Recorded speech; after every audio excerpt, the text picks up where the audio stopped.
İster bir proje üzerinde çalışıyor olun, isterseniz bir yazılım geliştiriyor olun veya geliştirmiş olduğunuz bir yazılım veya bir proje üzerinde değişiklik yapmak istiyor olun. Bu saydığım şeyleri Google'ın ve ChatGPT'nin Canvas özelliğiyle daha hızlı ve güzel bir şekilde yapabilirsiniz.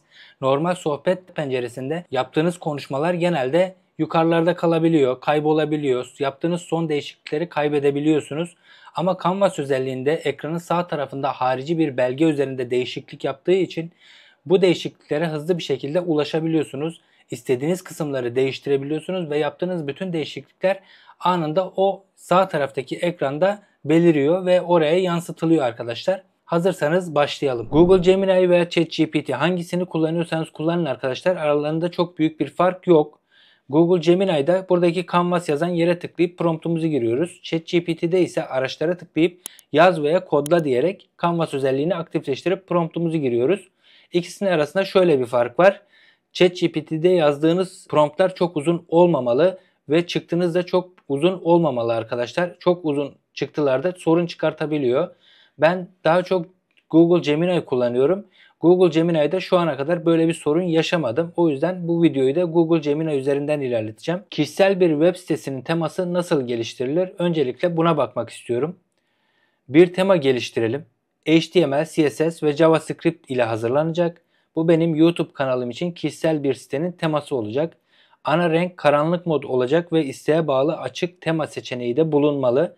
Standart web arayüzünden ziyade oldukça modern, estetik açıdan güzel ve minimalist olmalı. Başlık kısmı, slider alanı, ana sayfanın dolu dolu olması ve footer kısmının çok zengin ve profesyonel olması lazım. Ayrıca hakkımda iletişim ve blog yazıları gibi alanlar da bulunmalı dedim.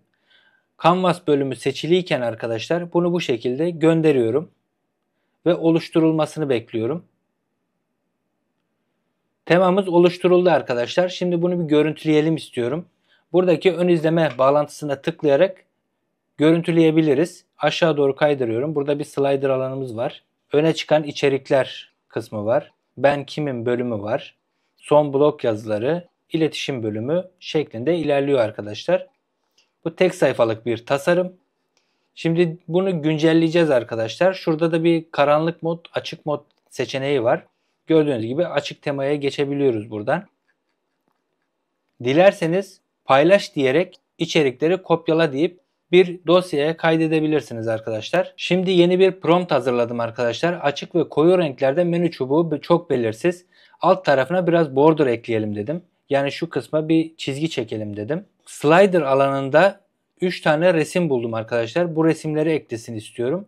Bu resimlerin bağlantısını verdim. Bunu ekleyecek. Yücel Kahraman kimdir bölümü var arkadaşlar. Yani ben kimim bölümü. Buraya da yine benim profil resmimi eklemesini istedim. Bu şekilde gönderiyorum arkadaşlar. Oluşturma işlemi başarıyla yapıldı arkadaşlar. Kodumuzu güncelledi. Buraya Yücel Kahraman yazdı. Buraya benim verdiğim görselleri ekledi. Şöyle değiştirebiliyoruz. 3 tane görsel var arkadaşlar. Yine burada aşağı tarafta Yücel Kahraman kimdir bölümüne profil resmimi ekledi.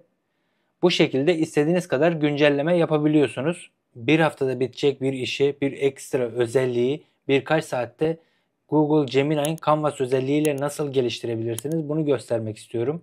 Daha önce geliştirmiş olduğum bir proje vardı. Bu projeyi kullanacağım arkadaşlar. İlk olarak buradan dosyaları eklemem gerekiyor. Projemi tanıması gerekiyor. Projenizi tanırsa size o şekilde güncelleme yapabilir arkadaşlar. Sadece promptla anlatmakla ilerleme sağlayamazsınız. Buradan dosya yükle diyoruz. Buraya geldikten sonra burada daha önce oluşturmuş olduğum dosyaları eklemem gerekiyor. Bir promptta 10 adet dosya yükleyebiliyorsunuz. Devam eden promptlarda daha fazla dosya da yükleyebilirsiniz arkadaşlar. Şimdi dosyalarımı yükledim arkadaşlar. 8 tane dosya yükledim buraya. Promptumu yazıyorum. Ben daha önce Gemini API ile bir proje geliştirdim. Ekte dosyaları mevcut. Bu projede bir prompt var. Ben bu prompt üzerinden sohbet geçmişi ve son geliştirilen proje doğrultusunda düzeltmeler yaptırmak istiyorum. Yaptığım bu düzeltmeleri ilgili dosya varsa güncellensin yoksa yenisi oluşturulsun. Ayrıca silinmesi gereken bir dosya veya klasör varsa onu da silebilsin istiyorum dedim. Bu şekilde Canvas özelliğini yeniden aktif ederek gönderiyorum arkadaşlar. Şimdi gerekli güncellemeleri yaptı arkadaşlar. Index.php dosyasını ve burada diğer 2-3 tane daha dosyayı güncelledi. 2 tane yeni dosyamız var. Bu dosyalarda eklemem gerekiyor. Öncelikle şunların dosyalarını oluşturacağım ben hızlı bir şekilde. Şurayı açıyorum. Servis bölümünün altına yeni bir dosya ekle diyorum ve bunu buraya ekliyorum. Daha sonra bunun içeriğini şuradan kopyala diyorum. Ve bunu da buraya ekliyorum arkadaşlar. Tekrar tarayıcımı açıyorum. Şu modify dosyasını kopyalıyorum ismini. Şuraya ana dizine yeni bir dosya ekliyorum. Ve bunun da içeriğini hızlı bir şekilde kopyalıyorum. Bunlar zaten var olan dosyalar. Bunlar sadece güncellendi arkadaşlar. Şimdi web arayüzünde bunu bir ziyaret edelim. Gördüğünüz gibi burada normalde biz proje oluşturuyorduk arkadaşlar. Buradan da mevcut projeyi değiştir diyerek artık değişikliklerde bulunabilirim. Şu anda herhangi bir proje olmadığı için, proje klasöründe bir proje olmadığı için burada görünmüyor arkadaşlar. Projem olsaydı bunu buradan prompt girerek güncelleyebilirdim. Herhangi bir proje olmadığı için şu anda bu işlemi yapamıyorum. Burada anlatmak istediğim herhangi bir projenize ekstra özellikler katabilmeniz arkadaşlar. Projede normalde böyle bir seçenek yoktu ve artık var arkadaşlar. Siz de bu şekilde projelerinizi geliştirebilirsiniz. Yeni özellikler ekleyebilirsiniz. Bu videoda Canvas özelliğini daha etkili bir şekilde nasıl kullanabilirsiniz? Buna baktık arkadaşlar. Umarım faydalı bir video olmuştur. Faydalı bulduysanız beğenmeyi ve abone olmayı unutmayın. Ayrıca fikirlerinizi yorumlar bölümünden paylaşabilirsiniz. Bir sonraki videoda görüşmek dileğiyle. Hoşça kalın, kendinize iyi bakın.